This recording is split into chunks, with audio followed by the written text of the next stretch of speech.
Hello and welcome to the science class. My name is Teacher John. I'm going to take you through science term 2, primary 6. Primary 6, term 2. We finished term 1. In our previous lesson, we looked at seed dispersal.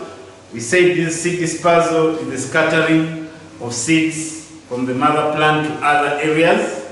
We even sang a song. We say seed dispersal is the scattering of seeds from the mother plant to the other areas, to the other areas, to the other areas.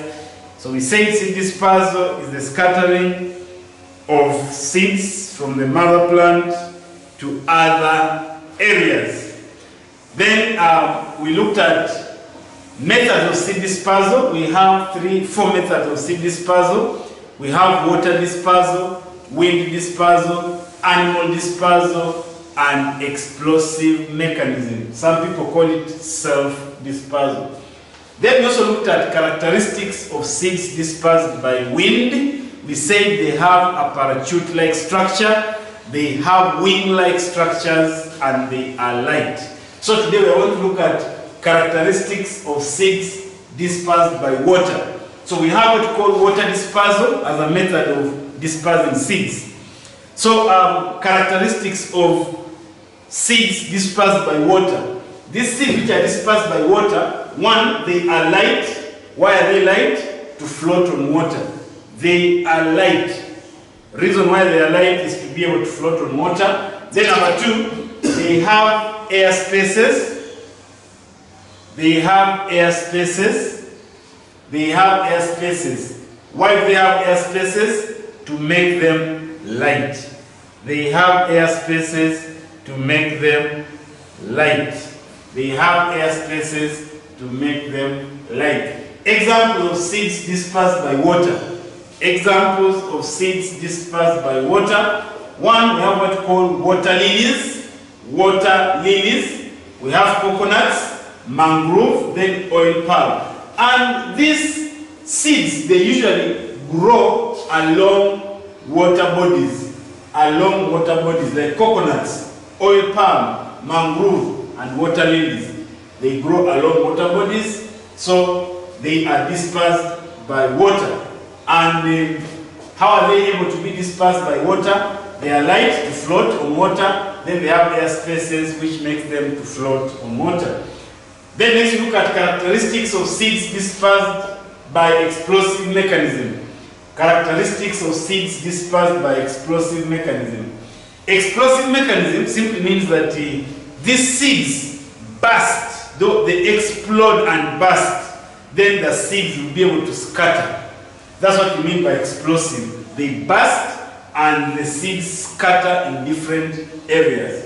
So seeds which are dispersed by explosive mechanism, they have a line of weakness along their pods. They have a line of weakness along their pods. So that line of weakness along their pods, that's where the bursting or bursting starts from, or exploding starts from. So they explode and open, then the seeds scatter. So they have a line of weakness along their pods, then they split open when they are dry. They split open when they are dry. Examples of seeds which are dispersed by explosive mechanism, we have beans. Beans, when they are dry, they just split. Then beans will scatter in different areas. Then we have what we call castor oil. Castor oil. Castor oil, when it's dry, it splits open and the seeds scatter. Then we have poppy. There's a plant called poppy. It pops, that's why it's called poppy. It bursts open when it's dry. Then we have pea or pigeon pea. Then we have balsam, beans, and mahogany. So most of the legumes, they store their seeds in pots, and when they are dry, they split open, like beans, peas, and so on. Castor oil, they split open when they are dry. We have methods of seed dispersal. We have already talked about them. We have water dispersal, animal dispersal, explosive mechanism, and wind dispersal. Now, water dispersal disperses. There are seeds which are dispersed by water, we have already discussed. animal dispersal. It's a method which disperses seeds, and these seeds stick on bodies of animals. So let's look at importance of seed dispersal. Importance of seed dispersal. 1. Seed dispersal prevent overcrowding of plants near the mother plant. They prevent overcrowding of plants near the mother plant. They prevent crowding of plants near the mother plant. Number 2, they reduce competition for water and mineral salts. They reduce competition for water and mineral salts among plants. Then they help plants to colonize new areas. So when plants scatter, they grow in new areas. And that's how it helps to prevent overcrowding of plants near the mother plant. Then they increase chances of plant survival. When plants overcrowd in one place, chances of them surviving is very minimal. So what they do, they have to scatter in different areas to prevent crowding. That one helps to increase chances of plant survival. Next, look at disadvantages of seed dispersal. As much as seed dispersal is important, it also has some disadvantages. 1, it leads to multiplication of weeds in the garden. It leads to multiplication of weeds in the garden. It leads to multiplication of seeds in the garden. So when seeds scatter, weeds multiply. It's a disadvantage, and it increases the cost of farm management, especially when you're weeding. You have to pay people to weed your garden. Next, look at fruits. What is a fruit? A fruit is a mature fertilized ovary. A fruit is a mature fertilized ovary. Types of fruits. We have 2 types of fruits. We have what we call dry fruits, and succulent or juicy fruit. Dry fruit. Then we have succulent fruit or juicy fruit. Let's begin by looking at succulent or juicy fruit. What are juicy fruit or succulent fruit? Mind the spelling of the word succulent. Succulent is spelled as S-U-C-C-U-L-E-N-T. Succulent. Now, succulent or juicy fruits, these are fruits with juice inside them. Succulent fruits are fruits with juice inside them. Groups of juicy fruits. We have 3 groups of juicy fruits. We have 3 groups of juicy fruits. We have what we call berries. We have what we call berries. Then we have drupes. Then lastly we have what we call pomes. Pomes. We have berries, drupes, and pomes. Berries, drupes, and pomes. So we are going to understand what each of these groups of juicy fruits look like. Remember, we said juicy fruits are fruits with juice inside them. Any fruit that has juice inside it is called a juicy fruit. Let's look at berries. What are berries? Berries are juicy fruits with many seeds inside them. Berries are juicy fruits with many seeds inside them. Berries are juicy fruits with many seeds inside them. We have examples of berries. For example, we have tomatoes. Tomatoes are berries. Why are tomatoes called berries? They have many seeds inside them. Oranges, they have many seeds inside them. That's why they are called berries. We have guavas, eggplants, passion fruit, jackfruit, not blackjack. Jackfruit.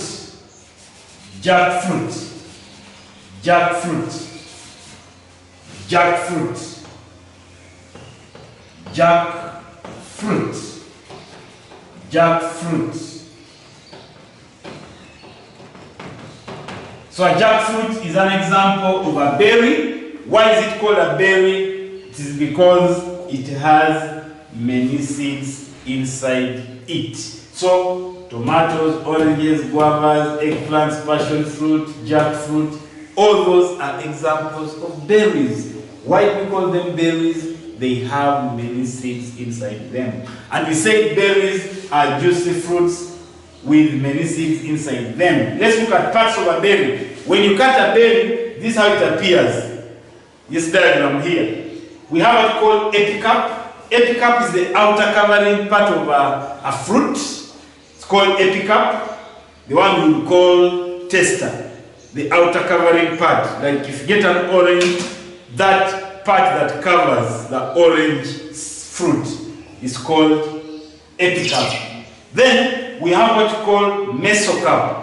When you cut an orange into two equal halves, there's that white part that appears on the epicarp. That part is called mesocarp. Mesocarp. It's always white.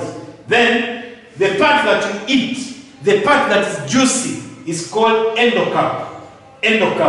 Then inside there we have seeds. So we have 4 parts of a berry. We have epicarp, mesocarp, endocarp, and seeds. And you find that endocarp, it is the one which has juice. The one which is juicy. It's the one you eat.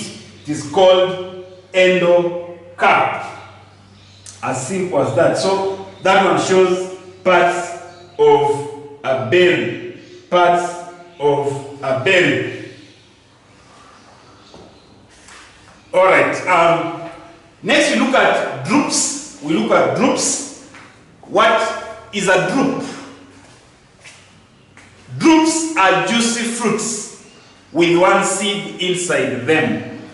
Drupes are juicy fruits with one seed inside them. We have some seeds that have juice with only one seed. They are called drupes. Examples of drupes, we have mangoes, avocado, coconut, and oil palm. Mangoes, coconut, avocado, oil palm. Why are they called drupes? They are called drupes because they have one seed. They are called drupes because they have one seed. Let's look at parts of a drupe. Parts of a drupe, just like a berry, drupes have 4 parts. The outer one is called epicarp. The outer one is called epicarp. It's like a tester, the one which covers the outer part of a mango fruit.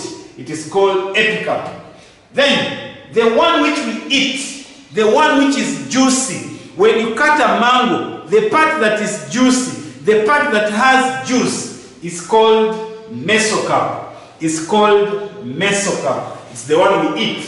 Then, there is a part which is inside, it is hard with a seed. It is hard with a seed. That part is called endocarp. That part is called endocarp. Then we have the seed. So the seed is found inside the endocarp. I repeat. We have mesocarp, epicarp, endocarp, then we have seed. And the reason why it is called a drupe, it is because it has one seed. Remember, with berries, we said berries, they have many seeds. And the part of a berry that we eat is called endocarp. Berries we eat endocarp. Drupes we eat mesocarp. That's the difference. Berries we eat endocarp. Drupes we eat mesocarp. So with drupes, the part which is juicy is mesocarp. With berries, the part which is juicy is endocarp. Note that. Let's look at the third group of juicy fruit, which is pomes. What are pomes? Pomes are juicy fruit with few seeds and develop from the receptacle. Pomes are juicy fruit with few seeds and they develop from the receptacle. Now the receptacle is a part of a flower that can develop into a fruit. So there are some fruits that develop from the receptacle, and those fruits are called pomes. Examples of pomes, we have apples and pears. Apples and pears. Pears and apples, they are examples of pomes. Why are they called pomes? They develop from the receptacle of a flower. They will even ask you a question. They may ask you a question like, apart from apart from the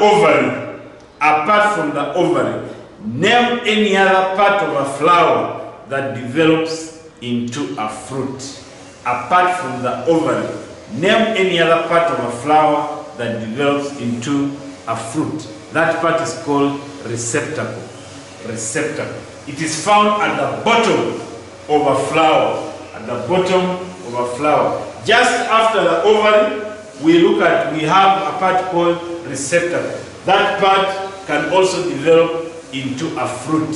And such fruits are called pomes. They develop from the receptacle. Remember, they are also juicy. We said there are two examples, apples and pears. Next, we are done with propagation, with the seed dispersal. Let's look at plant propagation. What is plant propagation? Plant propagation is a way of producing new plants from existing parent plants. Plant propagation is a way of producing new plants from existing parent plants. Now, to propagate majorly means to plant. So, it simply means that is a way of producing new plants from existing plants. For example, we have bananas. If you want to grow bananas from the existing banana plant, you get its sucker. So when you get that sucker and you plant, you are propagated. And you are propagated using suckers. So propagation is a way of producing new plants from existing parent plants. Let's look at types of plant propagation. We have seed propagation and vegetative propagation. These are the two types of plant propagation. Seed propagation, we plant using seeds. Then we have what we call vegetative propagation. So, what do we mean by vegetative propagation? Vegetative propagation means raising new plants from other parts of a plant without using seeds. Raising new plants from other parts of a plant without using seeds. Majorly, we plant seeds to get new plants. But there are some plants whereby you can get new plants without necessarily planting seed. That method is called vegetative propagation. Getting new plants from other parts of a plant without using seeds. For example, you can use suckers, you can use stem cuttings, you can use bulbs. All those are other parts of a plant that you can plant. In P4, we looked at planting materials. Suckers are planting materials. Stem cuttings are planting materials. Bulbs are planting materials. Seeds are planting materials. But remember, we are saying vegetative propagation is raising new plants from other parts of a plant without using seeds. If you plant bulbs, plant suckers, you plant bulbs, suckers, stem tubers, you are not using seeds. Therefore, that type of propagation is called vegetative propagation. Let's look at types of vegetative propagation. We have what we call natural vegetative propagation and artificial vegetative propagation. Examples of natural vegetative propagation. When we talk about natural vegetative propagation, they grow on their own. They don't need human input. They don't need a human being to grow. Whether they're in the forest, they will just grow on their own. One, using suckers. Suckers will always grow. That's why we have bananas at home. That banana plantation has existed since you were born. You don't plant new bananas. When you harvest bananas which are ready, there are suckers which grow from the sides. Those suckers can develop into mature banana plants. And when they develop into mature banana plants, they will also develop new suckers. So, as these ones mature, other new suckers grow. They grow on their own. That is natural vegetative propagation. We have using rhizomes. We have rhizomes. Example of rhizomes, we have ginger. The one we call ginger. Ginger. Tangauz is what you call ginger. It's a rhizome. Then so you don't use seeds there. Then we have bulbs. Example of bulbs, we have onions. Onions and garlic are examples of bulbs. Then we have shallots. Then we have using stem tubers. Irish potatoes and white yams are examples of stem tubers. Then we have using combs. Combs, example of combs, we have cocoa yams. Cocoa yams are examples of combs. As simple as that. Next we look at examples of artificial vegetative propagation. Examples of artificial vegetative propagation.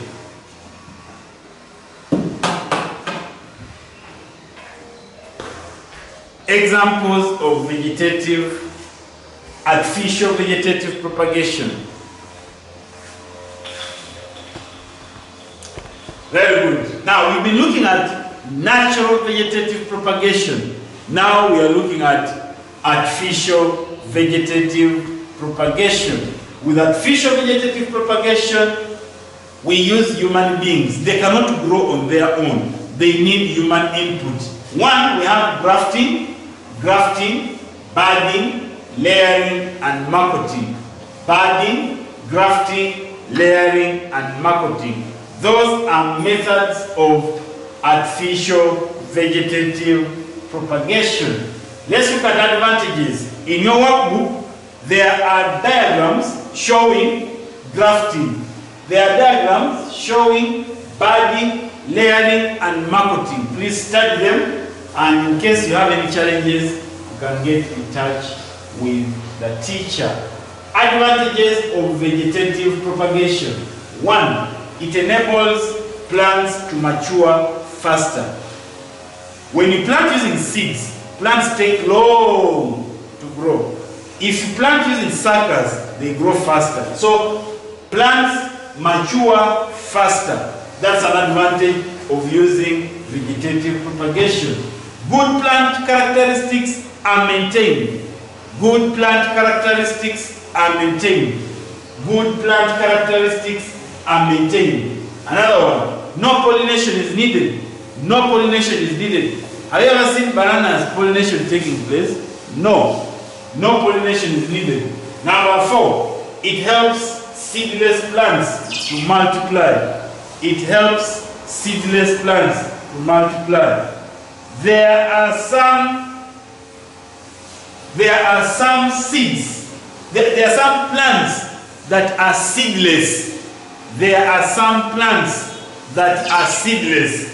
Now, plants which are seedless can also multiply. They don't have, seedless means they don't have seeds. They grow, but they don't bear seeds. Now, how do they grow? How are they propagated? We use vegetative propagation.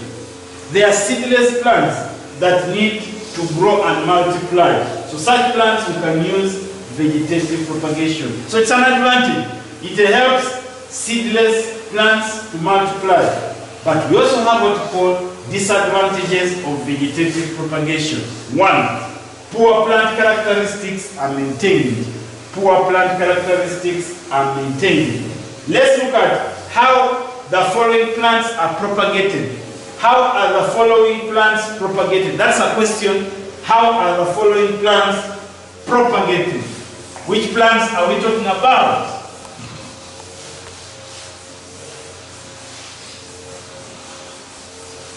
How are the following plants propagated?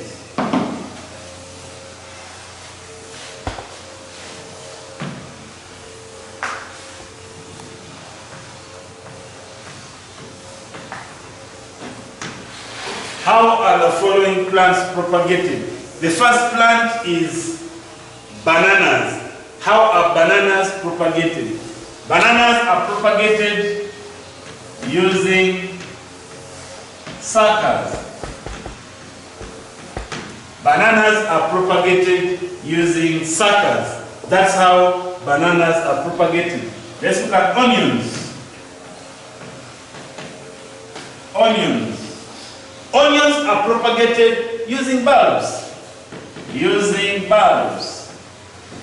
Onions are propagated using bulbs. Then let's look at ginger. Look at ginger.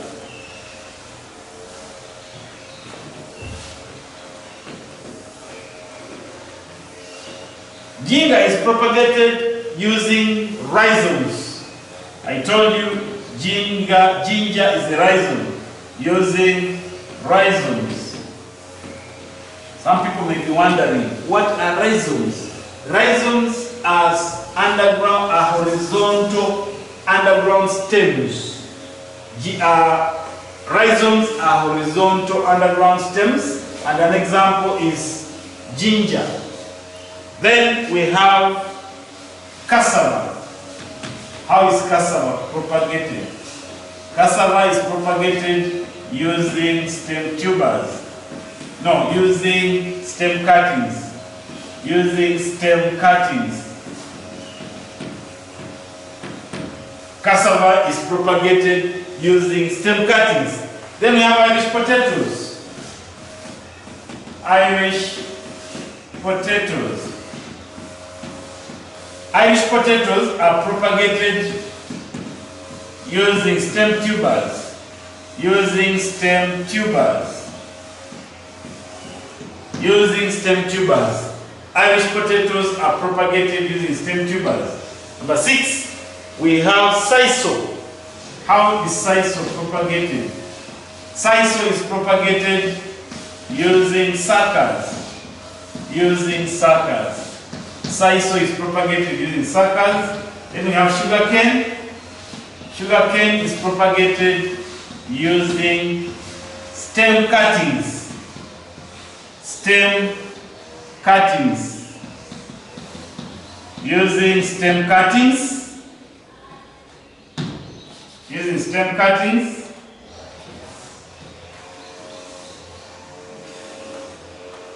Then we have pineapples. Pineapples are propagated using crowns. Using crowns. You can also say using suckers. Then using slips. Using slips. Slips are like suckers. Then lastly we have carrots.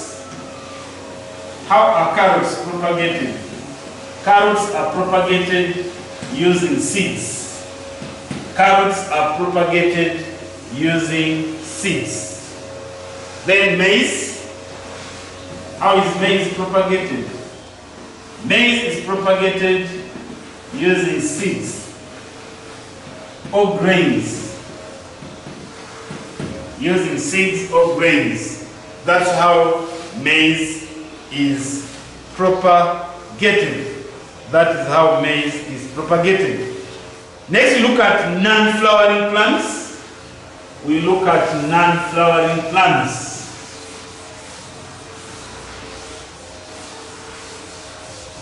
Now, non-flowering plants are plants that do not bear flowers. Non-flowering plants are plants that do not bear flowers. Non-flowering plants. Non-flowering plants. Non-flowering plants.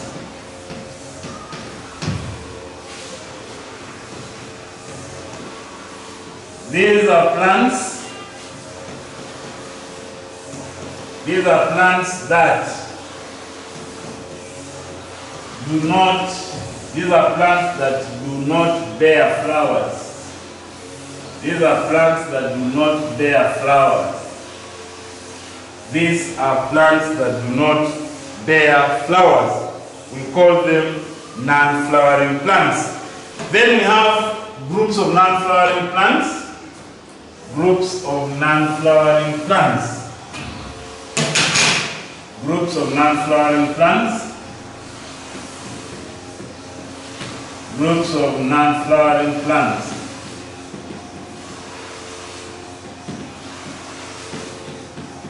So we have two groups of non-flowering plants. we have what we call spore-bearing plants and conifers. Spore-bearing plants and conifers. Spore-bearing plants and conifers.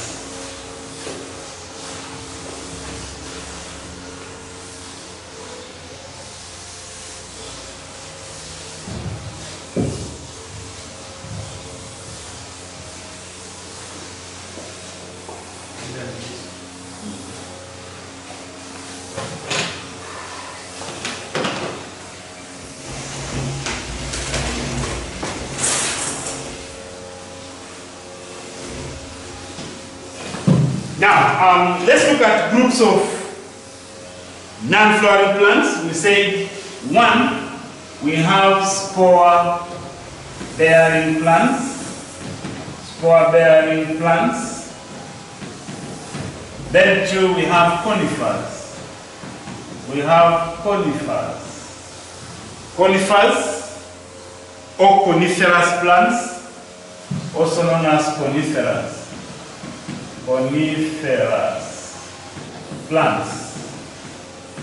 Coniferous plants or conifers. We begin by looking at spore-bearing plants. Spore-bearing plants. Spore-bearing plants. Spore-bearing plants. Spore-bearing plants. Now, spore-bearing plants are non-flowering plants that reproduce by means of spores. These are non-flowering plants. These are non-flowering plants that reproduce by means of spores. These are non-flowering plants that reproduce by means of spores. We look at examples of spore-bearing non-flowering plants.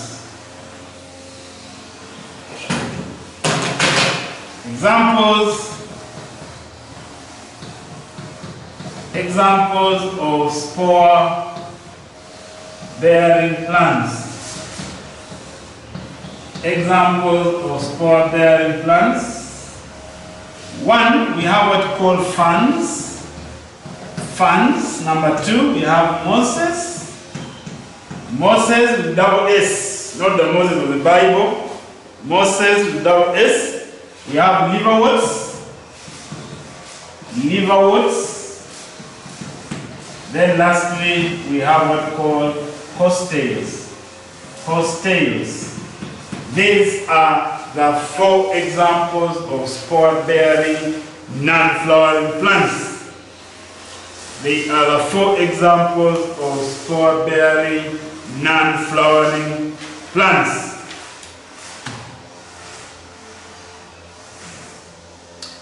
Then we can also ask you characteristics, how they reproduce. All these spore-bearing plants, they reproduce by means of spores. We look at coniferous plants or conifers. Conifers. Conifers.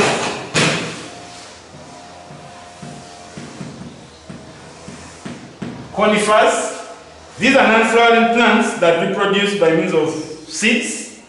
Conifers are non-flowering plants that reproduce by means of seeds.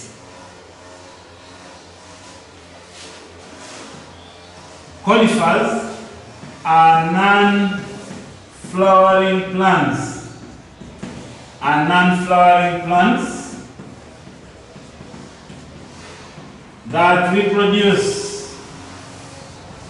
That reproduce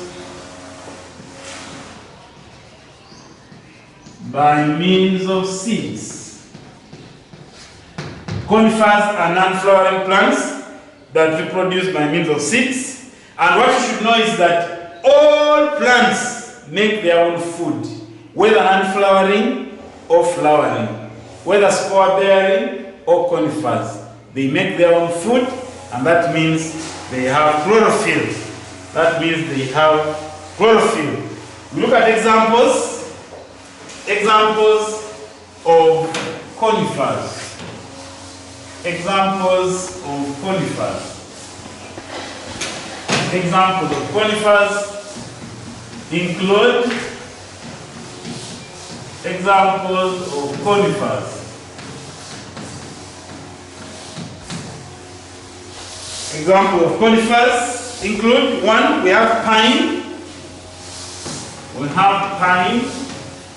Number 2, we have podo. Number 3, we have cedar. Number 4, we have fir. Number 5, we have ginkgo. Number 6, we have cypress. Number 7, we have spruce. All these are non-flowering plants that we produce by means of seeds, and we call them conifers. So conifers reproduce by means of seeds, and those seeds are stored in structures called cones. The seeds of conifers are stored in structures called cones. Look at economic importance of plants. Economic importance of plants. Economic importance. Economic importance of plants. Economic importance of plants. Plants are a source of food when sold. Plants are a source of food when sold. Plants are a source of food. Plants are a source of food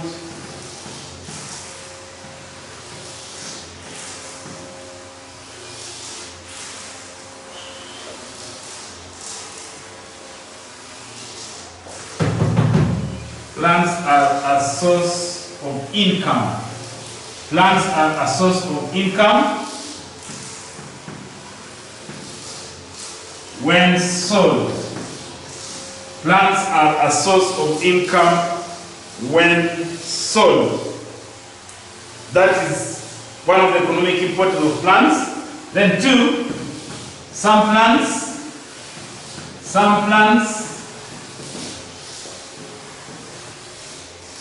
are a source of firewood. Some plants are a source of firewood. Rain, which is a source of income when sold. Then some plants are used to make paper. Some plants are used to make paper.